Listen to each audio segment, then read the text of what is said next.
یہ بغداد شہر کے چوراہے کا منظر ہے، جہاں ایک غریب دہاڑی دار مزدور طبقہ اپنے پیٹ کی آگ بجھانے کے لیے بھیڑ جمائے رہتا تھا۔ اسی شہر بغداد میں ایک امیر شخص بھی رہتا تھا جس کا نام ہاشم تھا۔ ہاشم کو اکثر و بیشتر اپنے کام کروانے کے لیے کسی مزدور کی ضرورت رہتی تھی۔ ایک دن ہاشم اسی نیت سے چوراہے پر پہنچا کہ کوئی مزدور مل جائے جس سے وہ آج کے دن کا کام کروا سکے۔ چوراہے پر لگی مزدوروں کی بھیڑ یوں ایک طرف سے دوسری طرف جاتی جیسے سمندر کی لہریں ہوں جو بار بار ساحل سے آ کر ٹکراتی ہیں اور پھر واپس لوٹ جاتی ہیں۔ جیسے ہی کوئی دولت مند شخص کسی مزدور کی تلاش میں یہاں آتا، ایک سے بڑھ کر ایک اونچی آواز سنائی دیتی کہ جناب، میں حاضر ہوں، میں حاضر ہوں۔ ہاشم نے جب یہ منظر دیکھا تو اسے مزدوروں کی اس حالت پر بڑا ترس آیا اور ساتھ ہی حیران بھی ہوا، کیونکہ مزدوروں کی اس بھیڑ میں ایک ایسا مزدور بھی تھا جو بالکل چپ چاپ ایک طرف بیٹھا ہوا تھا اور چہرے سے معلوم ہوتا تھا کہ وہ اللہ پر بھروسہ کرتا ہے اور اسے اس بات کا یقین تھا کہ اس کا رزق خود چل کر اس کے پاس آئے گا۔ ہاشم کی نظر جیسے ہی اس نوجوان پر پڑی تو وہ سیدھا اس کے پاس جا پہنچا اور کہنے لگا کہ کیا تمہیں کام کی ضرورت ہے؟ نوجوان بولا کہ اگر میں اس جگہ بیٹھا ہوں تو یقیناً کام کے ارادے سے ہی بیٹھا ہوں۔ میں آپ کا کام ضرور کروں گا، مگر میں دہاڑی کے 50 درہم لوں گا۔ ہاشم یہ سن کر حیران ہو کر بولا کہ 50 درہم؟ یہ تو بہت زیادہ ہیں، باقی مزدور تو صرف 5 درہم ہی لیتے ہیں۔ آخر تم ایسا کیا کرتے ہو کہ جس کے میں تمہیں 50 درہم دوں؟ نوجوان بولا کہ اگر آپ کو منظور نہیں تو 5 درہم والے مزدوروں کی بھی بھیڑ لگی ہوئی ہے، آپ انہی میں سے کسی کو لے جائیے۔ ہاشم اس کی یہ باتیں سن کر اور بھی حیران ہوا اور اس کا تجسس بڑھتا گیا۔ پھر ہاشم کچھ دیر سوچنے کے بعد کہنے لگا کہ اچھا ٹھیک ہے، مجھے منظور ہے۔ یہ سن کر نوجوان بولا کہ جناب ذرا ٹھہریے، کام کے ساتھ ساتھ میری کچھ شرائط بھی ہیں۔ میں اس وقت تک کام نہیں کرتا جب تک میری شرائط پوری نہ ہو جائیں۔ ہاشم نے جب یہ سنا تو مزید حیرت میں مبتلا ہو کر بولا، نوجوان، شرائط تو مالکوں کی ہوتی ہیں اور اس حساب سے اگر دیکھا جائے تو شرائط کا حقدار تو میں ہوں۔ نوجوان بولا کہ اگر آپ میری شرائط منظور نہیں کرتے تو میں ہرگز آپ کے ساتھ کام کرنے کے لیے نہیں جاؤں گا۔ ہاشم بولا، اچھا ٹھیک ہے، اب بتاؤ کہ تمہاری کیا شرائط ہیں؟ نوجوان بولا کہ میری پہلی شرط یہ ہے کہ میرے بارے میں آپ مجھ سے کوئی سوال نہیں کریں گے۔ میری دوسری شرط یہ ہے کہ جیسے ہی اذان ہو جائے اس وقت سے لے کر نماز پڑھنے تک میں آپ کا کوئی کام نہیں کروں گا اور اس وقت آپ مجھ پر حکم چلانے کے مجاز نہیں ہوں گے۔ میری تیسری شرط یہ ہے کہ اگر آپ نے مجھ سے کوئی سوال کیا تو میری مرضی ہوگی کہ میں آپ کے سوال کا جواب دوں یا نہ دوں۔ ہاشم یہ سن کر مسکرایا اور بولا، بڑے ہی انوکھے مزدور ہو، چلو مجھے یہ منظور ہے، اب اپنا سامان اٹھاؤ اور میرے ساتھ کام پر چلو۔ پھر وہ دونوں چلتے چلتے ہاشم کے گھر پہنچ گئے۔ نوجوان نے کام کرنا شروع کیا تو ہاشم دیکھ کر حیران ہو گیا۔ وہ کام جو ایک مزدور پورے دن میں کرتا تھا، اس نوجوان نے چند ہی گھنٹوں میں کر دیا۔ ہاشم نے اسے مزید کام پر لگایا اور خود کسی کام کے سلسلے میں گھر سے باہر چلا گیا۔ مزدور گلی میں مٹی کھود رہا تھا کہ اسی دوران اذان کی آواز بلند ہوئی۔ مزدور نے گوتھال وہیں پھینکی اور وہاں سے جانے کے لیے قدم بڑھانے لگا۔ جب ہاشم کے بیٹے نے دیکھا کہ مزدور کام ادھورا چھوڑ کر جا رہا ہے تو اس نے کہا، ارے ذرا رک، اپنا کام تو مکمل کرتے جاؤ۔ نوجوان بولا کہ خاموش، اس وقت میں تمہارے باپ کی بھی نہیں سنوں گا۔ جب اذان ہو جاتی ہے تو میں دنیا کا ہر کام چھوڑ دیتا ہوں اور صرف اسی کی سنتا ہوں جو سب کچھ سننے اور جاننے والا ہے، اور اگر اب تم چاہو تو باقی کا کام خود کر سکتے ہو، ویسے بھی میری تمہارے والد کے ساتھ بات طے ہو چکی ہے۔ نوجوان نماز ادا کرنے کے بعد دوبارہ سے کام پر واپس آ کر لگ گیا اور اتنی دیر میں ہاشم بھی گھر پہنچ گیا اور نوجوان کو کام کرتے ہوئے دیکھا تو پوچھا کہ تمہیں بھوک لگی ہوگی، کیا میں تمہارے لیے کچھ کھانے کو لے آؤں؟ نوجوان نے کہا، جناب رہنے دیجیے، میں روزے سے ہوں۔ یہ سن کر ہاشم کی حیرت مزید بڑھ گئی اور سوچنے لگا کہ ابھی تو رمضان شروع بھی نہیں ہوا اور یہ نوجوان نفلی روزے رکھ کر مزدوری کر رہا ہے۔ جب سورج ڈھلنے لگا اور شام ہو گئی تو ہاشم نے کہا، لو نوجوان، اپنے 50 درہم۔ نوجوان نے اپنی مزدوری لی اور چلنے لگا۔ ہاشم نے کہا، اے نوجوان، اپنا نام تو بتاتے جاؤ۔ نوجوان بولا کہ حضور، میں نے آپ سے کہا تھا نا کہ اگر میں کسی سوال کا جواب نہ دینا چاہوں تو آپ مجھ سے جاننے کا جواز نہیں رکھتے۔ لہٰذا میں آپ کے اس سوال کا جواب نہیں دینا چاہتا۔ امید ہے کہ آپ میری اس بات کا برا نہیں منائیں گے۔ اچھا، اب اجازت دیں، میں چلتا ہوں، خدا حافظ۔ یہ کہہ کر جوان وہاں سے چل دیا اور ہاشم وہیں کھڑا اسے دیکھتا رہا اور دل میں اس کے بارے میں سوچتا رہا، اور ہاشم کا تجسس بڑھتا گیا۔ اسی کیفیت میں اس نے جیسے تیسے کر کے رات بسر کی اور پھر اگلے روز پھر سے چوراہے پر پہنچ گیا۔ اس بار پھر سے اسی مزدور کی تلاش میں پہنچا۔ اس بار پھر اسی طرح مزدوروں کی بھیڑ دیکھنے میں آئی جہاں وہ اپنے اپنے کام کے لیے آواز لگا رہے تھے، مگر آج وہ جگہ خالی تھی جہاں ایک روز قبل وہ نوجوان وہاں بیٹھا تھا۔ ہاشم کی نظریں اسے ہی تلاش کر رہی تھی، مگر اسے نہ پا کر اس نے دوسرے مزدوروں سے اس کے بارے میں پوچھا۔ پھر ان مزدوروں میں سے ایک بولا کہ حضور، وہ صرف پیر اور ہفتے کے روز ہی مزدوری کرتا ہے۔ یہ سن کر ہاشم اپنے گھر کی طرف لوٹ گیا۔ ابھی وہ راستے میں ہی تھا کہ ایک بوڑھے شخص نے آواز دی کہ بیٹا ذرا بات سنو۔ یہ بہت ہی ضعیف آواز تھی۔ یہ بزرگ بڑی مشکل سے چل رہا تھا۔ بزرگ نے کہا کہ بیٹا، تم کیا مجھے کنویں والے درخت کے پاس چھوڑ دو گے؟ ہاشم بولا کہ جی ضرور، کیوں نہیں، لیکن آپ وہاں کیوں جانا چاہتے ہیں؟ ہاشم نے پوچھا۔ بزرگ بولا کہ بیٹا، دراصل میرا بیٹا کافی عرصے سے بیمار ہے اور آج میرے بیٹے کی دوا ختم ہو چکی ہے، اور مجھے اس بات کی کوئی فکر نہیں، کیونکہ اس بات پر مجھے یقین ہے کہ اللہ نے میرے بیٹے کی ہفتے بھر کی دوا کا بندوبست کر رکھا ہے۔ تم بس مجھے وہاں تک چھوڑ آؤ، اللہ تمہیں اس نیکی کا اجر دے گا۔ ہاشم، جو پہلے ہی اس مزدور کی وجہ سے حیرت اور پریشانی میں مبتلا تھا، اس بزرگ کی گفتگو سن کر مزید سوچ میں پڑ گیا۔ پھر ہاشم نے بزرگ کو کنویں والے درخت کے پاس چھوڑا اور خود بھی وہیں ایک طرف چھپ کر کھڑا ہو گیا کہ آخر میں بھی تو دیکھوں کہ اس بزرگ کو دوا کہاں سے ملتی ہے۔ کچھ دیر انتظار کرنے کے بعد کچھ تیز قدموں سے ایک شخص چلتا ہوا وہاں آیا جس نے اپنا چہرہ ایک رومال کے ساتھ چھپا رکھا تھا۔ وہ شخص وہاں پہنچا اور کہنے لگا، اے بزرگوار، مجھے معاف کر دیجئے، آج ذرا آنے میں دیر ہو گئی۔ اس شخص نے ادویات کا تھیلا اس بزرگ کے حوالے کیا اور خود واپسی کے لیے پلٹا ہی تھا کہ بزرگ نے اس کا ہاتھ پکڑ لیا اور کہنے لگا کہ اے خدا کے نیک بندے، ذرا مجھے اپنا چہرہ تو دکھا دو تاکہ میں اپنے محسن کو اپنی آنکھوں سے دیکھ سکوں۔ پھر وہ رومال والا شخص بولا کہ بزرگوار، یقین کیجئے کہ میرا اس میں کوئی کمال نہیں، بس یہی سمجھ لیں کہ اللہ نے مجھے آپ کی مدد کا وسیلہ بنا دیا۔ یہ کہہ کر وہ رومال والا شخص وہاں سے واپس لوٹ گیا۔ ہاشم چھپ کر یہ سارا ماجرا دیکھ رہا تھا اور یہ دیکھ کر وہ بھول گیا کہ وہ تو کسی دہاڑی دار مزدور کی تلاش میں نکلا تھا۔ وہ دوڑتا ہوا بزرگ کے پاس آیا اور پوچھنے لگا کہ یہ شخص کون تھا جو آپ کی بے لوث مدد کرنے کے لیے آیا تھا۔ ضعیف بزرگ نے جواب دیا کہ اس شخص کو میں نہیں جانتا، میں تو بس اتنا جانتا ہوں کہ جب میرے بیٹے کی دوا ختم ہو جاتی ہے تو میں یہاں آ جاتا ہوں اور یہ شخص مجھے دوا دے کر چلا جاتا ہے۔ ہاشم نے بھی بزرگ کو واپس گھر چھوڑا اور خود اپنے گھر کی طرف لوٹ گیا۔ ہاشم کے ذہن میں سوچوں کا ایک سمندر ٹھاٹھے مار رہا تھا۔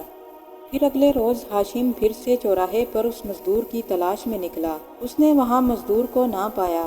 آج وہ اس دہاڑی دار مزدور کے ساتھ ساتھ اس رومال والے شخص کو بھی تلاش کر رہا تھا، مگر بے سود۔ دونوں میں سے کسی کا بھی کچھ پتہ نہ چلا اور وہ دونوں کی تلاش میں بغداد کی گلیوں اور محلوں میں گھومنے لگا۔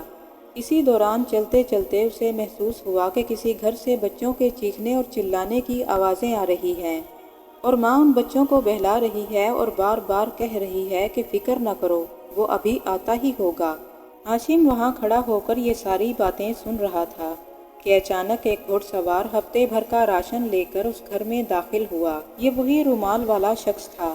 ہاشم نے دروازے کے پاس کھڑے ہو کر دیکھا کہ چھوٹے چھوٹے بچے جو ابھی بھوک سے بلبلا رہے تھے، اب وہ مارے خوشی سے اس رومال والے شخص سے لپٹ گئے، اور بچوں کی ماں اپنے دونوں ہاتھ اٹھا کر اس رومال والے شخص کو دعائیں دے رہی تھی۔ ہاشم وہاں دروازے پر کھڑا ہو کر یہ سارا منظر دیکھ رہا تھا۔ اتنی دیر میں وہ رومال والا شخص گھر سے باہر نکلا۔ ہاشم نے اسے روکا اور کہا، اے نوجوان، تم کون ہو؟ تم نے تو مجھے اپنا گرویدہ ہی بنا لیا۔ اگر تم مجھے بھی اپنے ساتھ رکھ لو تو خدا کی قسم میں ساری عمر تمہاری غلامی کروں گا۔ رومال والے شخص نے ایک لمحے کے لیے ہاشم کی جانب دیکھا جیسے مسکرا رہا ہو، اور پھر گھوڑے پر سوار ہو کر بنا کچھ کہے تیز رفتاری سے وہاں سے چلا گیا۔ جب وہ وہاں سے چلا گیا تو ہاشم اس گھر میں داخل ہوا جو ایک خستہ حال مکان تھا، جو اپنی آپ بیتی اپنی حالت سے بیان کر رہا تھا کہ وہ ایک بیوہ عورت کا مکان ہے۔ ہاشم نے عورت سے پوچھا کہ کیا آپ کو معلوم ہے کہ یہ رومال والا شخص کون ہے؟ عورت نے جواب دیا کہ میں اسے تو نہیں جانتی، مجھے تو بس اتنا معلوم ہے کہ یہ انسان نہیں بلکہ کوئی فرشتہ ہے جو مجھے ہفتے بھر کا راشن دے جاتا ہے۔ آج اسے آنے میں کچھ دیر ہو گئی، اور ایسا پہلی مرتبہ ہوا کہ میرے بچوں کے رونے کی آواز گلی محلے تک پہنچ گئی، ورنہ اس سے پہلے کبھی ایسا نہیں ہوا کہ وہ ایک لمحے کے لیے بھی دیر سے آیا ہو۔ اتنا سننے کے بعد ہاشم وہاں سے پلٹا اور سوچوں کے ایک سمندر میں ڈوبا ہوا گھر آ گیا۔ پھر اگلے 2 روز بھی ہاشم کا یہی معمول رہا۔ وہ بغداد کی گلیوں اور بازاروں میں اس دہاڑی دار مزدور کی تلاش میں اور رومال والے کی تلاش میں مارا مارا پھرتا رہا، مگر دونوں میں سے کسی کا کچھ اتا پتہ نہ چلا۔ پھر اسی طرح ہفتے کا دن آ گیا اور ہاشم پھر سے چوراہے پر پہنچ گیا اور دیکھا کہ وہاں دہاڑی دار نوجوان اپنی جگہ پر موجود تھا۔ ہاشم دیکھتے ہی بھاگتا ہوا اس نوجوان کے پاس پہنچا اور کہنے لگا، کہاں تھے تم؟ میں نے تمہیں کہاں کہاں تلاش نہیں کیا۔ میں نے باقی مزدوروں سے بھی پوچھا تو پتہ چلا کہ تم صرف پیر اور ہفتے کے روز ہی کام کرتے ہو۔ چلو اب جلدی سے میرے ساتھ چلو، میں نے بھی سوچ لیا ہے کہ چاہے تم پیر کو آؤ یا ہفتے کے روز، کام تو میں تم ہی سے کرواؤں گا۔ نوجوان کہنے لگا کہ جناب شرائط تو یاد ہے نا؟ ہاشم نے کہا، ہاں ہاں یاد ہیں۔ نوجوان بولا، مگر ہفتے کے روز میری مزدوری کے دینار بدل جاتے ہیں۔ یہ سن کر ہاشم بولا، اب کیا تم مجھ سے ہفتے کے روز 50 کے بجائے 100 دینار لوگے؟ نوجوان بولا، ہرگز نہیں، ہفتے کے روز میں صرف 3 دینار لیتا ہوں۔ ہاشم سن کر حیران ہوا اور بولا، بھائی تمہاری باتیں تو مجھے ہر بار ہی حیران کر دیتی ہیں، کیا تم مجھے بتا سکتے ہو کہ تم پیر کے روز 50 دینار اور ہفتے کے روز 3 دینار کیوں لیتے ہو؟ نوجوان بولا، حضور میں نے آپ سے کہا تھا نا کہ آپ میرے بارے میں کوئی سوال نہیں کریں گے۔ چنانچہ ہاشم نے مزدور کو ساتھ لیا اور گھر جا کر کام پر لگا دیا۔ پھر کافی عرصہ تک یہی سلسلہ چلتا رہا۔ ہاشم ہر پیر اور ہفتے کے روز چوراہے پر جاتا اور اسی مزدور کا انتخاب کرتا۔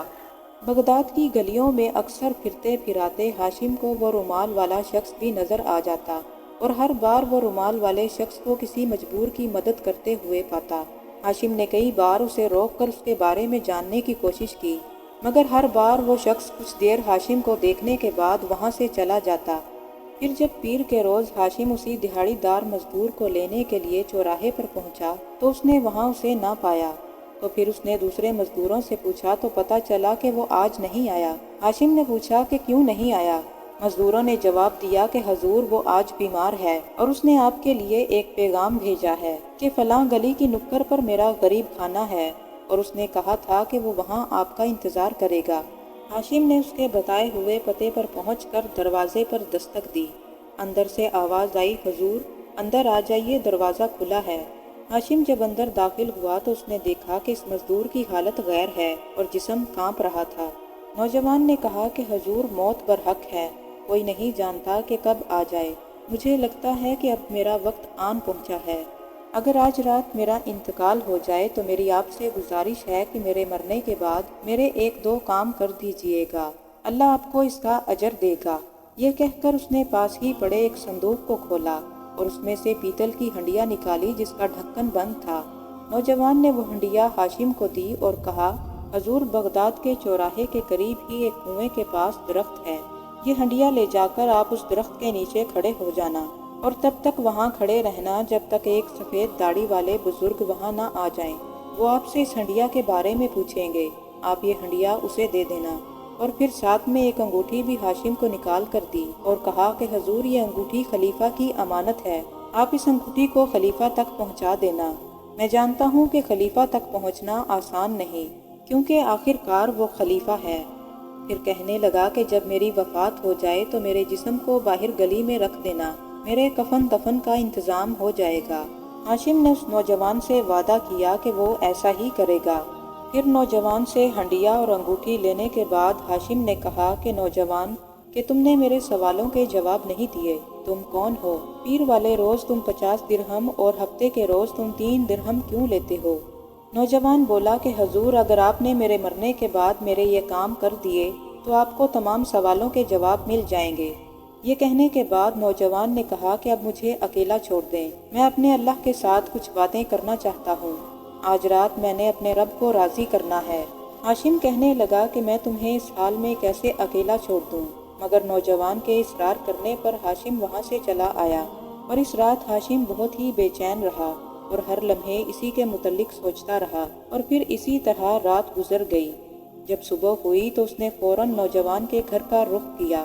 جب وہ وہاں پہنچا تو دروازہ پہلے سے ہی کھلا تھا۔ ہاشم گھر کے اندر داخل ہوا تو پتہ چلا کہ نوجوان کی روح پرواز کر چکی ہے۔ ہاشم کی نظروں نے جیسے ہی یہ منظر دیکھا تو اس کی آنکھیں آنسوؤں سے تر ہو گئی۔ ہاشم نے وصیت کے مطابق نوجوان کے جنازے کو گلی میں رکھ دیا اور تیزی سے ہنڈیا لے کر اس درخت کے پاس پہنچا جس درخت کا نوجوان نے ذکر کیا تھا۔ پھر کچھ ہی دیر کے بعد وہاں لوگوں کا ہجوم اکٹھا ہو گیا۔ سب کے سب لوگ غریب اور بدحال تھے۔ ہاشم ان سب کو دیکھ کر حیران رہ گیا کہ آخر یہاں یہ لوگ کیوں اکٹھے ہو رہے ہیں۔ وہ سب کے سب افسردہ دکھائی دے رہے تھے، اور پھر کچھ ہی دیر گزرنے کے بعد ایک سفید داڑھی والے بزرگ بھی وہاں پہنچ گئے اور ہاشم سے ہنڈیا لینے کے لیے ہاتھ آگے بڑھایا۔ ہاشم نے وہ ہنڈیا اس بزرگ کے حوالے کر دی۔ جب بزرگ نے ہنڈیا کو کھولا تو اس میں سے ایک رومال نکالا اور اس میں سے 2 درہم کھن کھن کرتے ہوئے زمین پر گر پڑے۔ در حقیقت یہ وہی رومال تھا جسے لوگوں کی مدد کرنے والا نوجوان اپنے چہرے پر لپیٹ کر رکھتا تھا۔ بزرگ کے ہاتھ میں وہ رومال دیکھا تو سارا ہجوم چیخ چیخ کر رونے لگا۔ وہاں کوئی شخص بھی ایسا نہیں تھا کہ جس کی آنکھیں نم نہ ہوں۔ ہاشم نے جب یہ سارا منظر دیکھا تو اپنے آنسوؤں کو نہ روک سکا، کیونکہ اب وہ یہ جان چکا تھا کہ یہ وہی نوجوان تھا جو نقاب اوڑھ کر لوگوں کی مدد کرتا تھا۔ ہاشم نے جب یہ منظر دیکھا تو پکار اٹھا۔ ہاشم کی یہ باتیں سن کر بزرگ بولا کہ تم بالکل ٹھیک سمجھے ہو، یہ وہی نوجوان تھا جو ہفتے میں 2 دن دہاڑی کرتا تھا، پیر کے روز 50 درہم لے کر غریبوں کی مدد کرتا تھا، اور ہفتے والے دن جو 3 درہم لیتا تھا اس سے پورا ہفتہ وہ خود گزارا کیا کرتا تھا، اور باقی دن صرف اللہ کی یاد میں مشغول رہتا تھا۔ اور رومال میں سے جو 2 درہم تم نے دیکھے ہیں وہ اس نے اپنے کفن دفن کے لیے چھوڑے ہیں۔ جن لوگوں کی یہ مدد کرتا تھا ان سب کو اس نے پہلے سے بتا رکھا تھا کہ جس دن میں تمہاری مدد کے لیے نہ پہنچوں تم سب لوگ اس چوراہے کے قریب اس درخت کے نیچے جمع ہو جانا۔ اگر تم کو ایک ہنڈیا اور یہ رومال مل جائے تو سمجھ لینا کہ میں اس دنیا سے جا چکا ہوں۔ ہاشم نے بزرگ سے پوچھا کہ یہ نوجوان آخر تھا کون؟ اس کے خاندان میں سے کوئی تو ہوگا جو اس کا والی وارث ہوگا۔ بزرگ نے جواب دیا کہ مجھے اس بات کا تو علم نہیں، مگر میں اتنا جانتا ہوں کہ آج بغداد میں بہت سارے گھروں میں چولہا نہیں جلے گا، بہت سے بیماروں کو دوا نہیں ملے گی، کتنی ہی بیواؤں کے بچے بھوک سے بلبلائیں گے، میں نہیں جانتا۔ یہ سن کر سارے کا سارا مجمع رونے لگا اور نوجوان کی گھر کی طرف چل دیا جہاں گلی میں اس کا جنازہ انتظار کر رہا تھا۔ پھر سب نے مل کر نوجوان کے کفن دفن کا انتظام کر کے اسے سپرد خاک کر دیا۔ ان تمام کاموں سے فارغ ہونے کے بعد ہاشم کو خیال آیا کہ اسے ابھی ایک انگوٹھی بھی خلیفہ تک پہنچانی ہے جس کی اس نوجوان نے وصیت کی تھی۔ پھر وہ جلدی جلدی خلیفہ کے محل کی طرف روانہ ہوا۔ جب وہ وہاں پہنچا تو دیکھا کہ خلیفہ اپنے مشیروں کے ساتھ باغ میں ٹہل رہا تھا۔ ہاشم نے خلیفہ سے بات کرنا چاہی تو خلیفہ نے کہا کہ ابھی میرے پاس وقت نہیں، پھر کبھی آ جانا۔ ہاشم بولا کہ جناب میرے پاس ایک انگوٹھی امانت ہے جو آپ کی طرف بھیجی گئی ہے۔ یہ سنتے ہی خلیفہ نے ہاشم کو آنے کا کہا اور اس کو لے کر ایک طرف چلا گیا، اور پھر خلیفہ کہنے لگا کہ ذرا دکھاؤ وہ کون سی انگوٹھی ہے۔ ہاشم نے جیسے ہی انگوٹھی خلیفہ کو دکھائی تو وہ فوراً اسے پکڑ کر چومنے لگا اور پوچھا کہ تمہیں یہ انگوٹھی کہاں سے ملی؟ تمہیں خدا کا واسطہ مجھے اس انگوٹھی والے کے پاس لے چلو۔ ہاشم نے بتایا کہ انگوٹھی والے کا تو انتقال ہو چکا، آج ہی بغداد میں اسے دفن کر دیا گیا۔ یہ سنتے ہی خلیفہ دھاڑیں مار مار کر رونے لگا اور ہاشم سے کہا کہ مجھے اس کی قبر پر ہی لے چلو۔ خلیفہ ننگے قدموں بغداد کی گلیوں میں دوڑتا ہوا نوجوان کی قبر پر جا بیٹھا اور کہنے لگا کہ میں نے تمہیں کہاں کہاں تلاش نہیں کیا مگر تم نہیں ملے، اور اب اگر ملے ہو تو دنیا سے ہی جا چکے ہو۔ ہاشم نے پوچھا کہ حضور آپ کیوں اس نوجوان کی موت پر اتنا غمزدہ ہیں؟ خلیفہ بولا یہ جو تم قبر دیکھ رہے ہو یہ دراصل میرے بیٹے کی قبر ہے۔ یہ بچپن سے ہی بہت مختلف تھا اور اس نے مجھے بہت سمجھایا تھا کہ دنیا کی ہوس اور مال و اسباب کے پیچھے نہ بھاگوں، مگر میں نے اس کی ایک نہ سنی۔ اس نے کہا کہ اگر میں اسی طرح مال و دولت اکٹھا کرتا رہا تو ایک دن یہ مجھے چھوڑ کر چلا جائے گا۔ مجھ سے کہا کرتا تھا کہ اتنے گناہ نہ کمائیے، بعد میں حساب بھی دینا ہوگا، مگر میں نے اس کی ایک نہ سنی۔ لوگ تو اپنی اولاد کو سمجھاتے ہیں، مگر یہاں معاملہ الٹ تھا، یہاں اولاد والد کو سمجھا رہی تھی۔ پھر مجھے بھی اس بات کی سزا ملی اور اس نے مجھ سے منہ پھیر لیا اور مجھے ہمیشہ کے لیے چھوڑ کر چلا گیا۔ پھر خلیفہ نے اس بزرگ کی تلاش کی تو ایک دن اسے اسی درخت کے نیچے کھڑا ہوا پایا۔ خلیفہ نے سچے دل سے توبہ کی اور بزرگ سے کہا کہ لائیے وہ رومال دیجیے جس سے میرا بیٹا اپنا چہرہ چھپا کر غریبوں کی مدد کیا کرتا تھا۔ آج سے میں بھی اپنے بیٹے کی طرح غریبوں کی مدد کروں گا۔